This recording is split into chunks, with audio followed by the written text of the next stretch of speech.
पंतप्रधान नरेंद्र मोदी असेल किंवा अमित शहावरती अपशब्द वापरताना पाहायला मिळते. त्यांनी आज म्हटले की गद्दार आहेत हे दोघे जण असं. मला असं वाटतं, मागच्या वेळेस मी सांगितलं होतं, पवार साहेबांना फार राग आला. ते म्हणाले की मुख्यमंत्र्यांनी असे शब्द वापरू नये. पण मी पुन्हा सांगतो, हा रिजेक्टेड माल. सर, दुसऱ्या बाजूला राज्य सरकारनं घेतलेल्या निर्णयांपैकी 92% निर्णय हे प्रत्यक्षात अंमलात आलेले आहेत अशी सुद्धा एक आकडेवारी समोर आली आहे. 1.5 वर्षाच्या कारभाराच्या संदर्भात हा सगळा डेटा समोर आला आहे. निश्चितपणे आम्ही आमच्या मंत्रिमंडळापुढे राज्य सरकारने घेतलेल्या निर्णयांची किती अंमलबजावणी झाली या संदर्भात एक प्रेझेंटेशन घेतलं आणि प्रत्येक विभागाने जे काही निर्णय घेतलेले आहेत त्या निर्णयाच्या संदर्भात त्यांनी प्रेझेंटेशन केलं. त्यात 92% निर्णय हे पूर्णपणे कार्यान्वित झाले आहेत. 8% निर्णय असे आहेत की ज्यातले काही निर्णय हे राज्यपालांकडे किंवा राष्ट्रपतींकडे प्रलंबित आहेत, आता ते कायद्याच्या स्वरूपात आहेत. आणि काही निर्णय हे 2-3-4 डिपार्टमेंट्स इन्व्हॉल्व असल्यामुळे त्याचं अजून कार्य चाललेलं आहे. पण एकूण प्रगती जी आहे ती चांगली.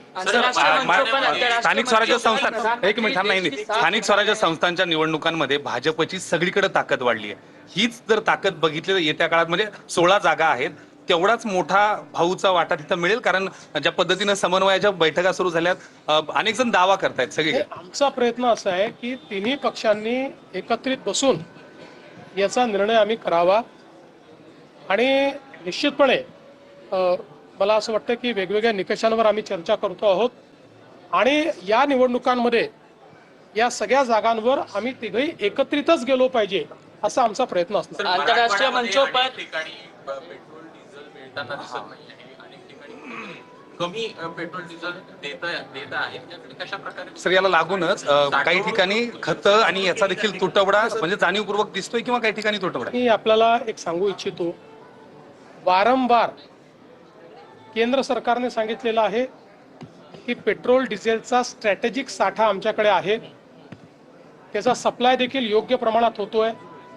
पण विनाकारण जेव्हा पॅनिक तयार होतो आणि पॅनिक तयार झाल्यानंतर आपला सप्लाय चेन कशी असते, आपली supply chain he over the years he evolve झालेली सप्लाय चेन असते. त्यामुळे एखाद्या पेट्रोल पंपावर किंवा एखाद्या एरियात एखाद्या तालुक्यात वर्षानुवर्ष महिन्याला किती पेट्रोल लागतं, दिवसाला किती पेट्रोल लागतं, याच्या आधारावर सप्लाय चेन तयार झाली असते. आणि मग अचानक जेव्हा अफवांवर आधारित लोक जास्त पेट्रोल भरणं सुरू करतात त्यावेळी ती सप्लाय चेन डिस्टर्ब होते. याचा अर्थ साठा कमी असं नाही आहे. तर अशा प्रकारच्या पॅनिकने, उदाहरणादाखल आपल्याला माहिती आहे की एखाद्या बँकेमध्ये जर लोकांनी एकाच दिवशी पैसे काढणं सुरू केलं तर ती बँक पैसे देऊ शकत नाही, कारण त्यांचे पैसे डिप्लॉयड असतात. तशीच परिस्थिती आहे. मी लोकांना विनंती करतो, जागतिक परिस्थिती वाईट असतानाही आपण आपली सप्लाय चेन चांगली ठेवलेली आहे. पण आपण जर पॅनिक बाईंग केलं तर ती सप्लाय चेन नीट राहू शकणार नाही, त्यात डिस्ट्रप्शन्स येतील. त्यामुळे सगळ्यांनी पेट्रोल ऑप्टिमली वापरावं आणि सप्लाय चेन डिस्टर्ब करू नये, अशा पद्धतीनं अफवांवर विश्वास ठेवू नये, अशा पद्धतीनं माझी विनंती. पेट्रोल डीजल को लेकर मौजूदा स्थिति क्या है राज्य में बताएं, क्योंकि लगातार लोग जो है वो पैनिक हो रहे हैं. म्हणणं आहे की सर, नागपूरमध्ये पोलिसांना डिझेलच नव्हतं म्हणून एका गुन्ह्यामध्ये शोध घेता आला नाहीये आणि ते बोलतात की डबल इंजिन सरकारमधलं तेल संपलंय. असं आहे, कुठेही पोलिसांच्या पेट्रोल डिझेलवर कमतरता नाही. सगळीकडे पेट्रोल डिझेल उपलब्ध आहे. एक घटना जरूर नागपूरमध्ये समोर आली आहे की ज्याच्यामध्ये पेट्रोल डिझेल असताना देखील एका पोलिसांनी अतिशय इररिस्पॉन्सिबल अशा प्रकारचं उत्तर दिलेलं आहे, त्याच्यावर कारवाई केलेली आहे. पेट्रोल डीजल को लेकर सर मौजूदा स्थिति क्या है राज्य में, लोगों के बीच में जो पैनिक क्रिएट हो रहा है उसको लेकर क्या कहेंगे? देखिए, पेट्रोल डीजल की जो आपूर्ति है, जितनी मात्रा में चाहिए उतनी मात्रा में वो आपूर्ति महाराष्ट्र को उपलब्ध हो रही है.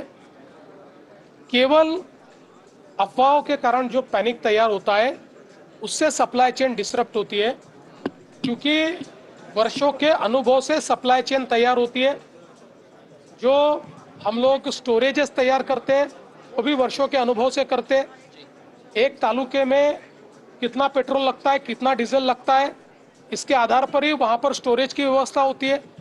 और अचानक अफवाहों पर विश्वास रख के लोग जब लाइन लगाकर आवश्यकता से ज़्यादा पेट्रोल डीजल भरना चालू करते हैं और पेट्रोल डीजल को अपने पर स्टॉक करना चालू करते हैं, ऐसे समय फिर ये सप्लाई चेन डिस्टर्ब होती है और इससे आपूर्ति में कमी तैयार होती है।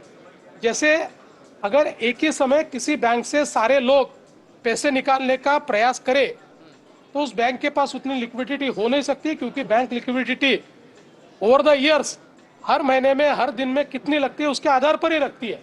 इसी प्रकार से मुझे ये लगता है कि पैनिक करने की आवश्यकता नहीं है।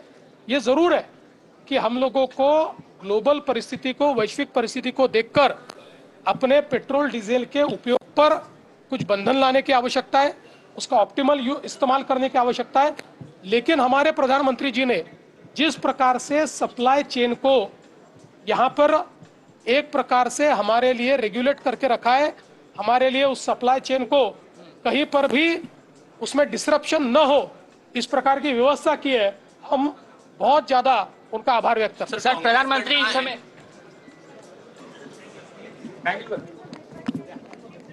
तर बेजबाबदार वक्तव्य करणाऱ्या पोलिसांवर कारवाई करण्यात आली आहे। पेट्रोल डिझेल पॅनिक होऊन खरेदी करू नका असं फडणवीसांनी म्हटलंय।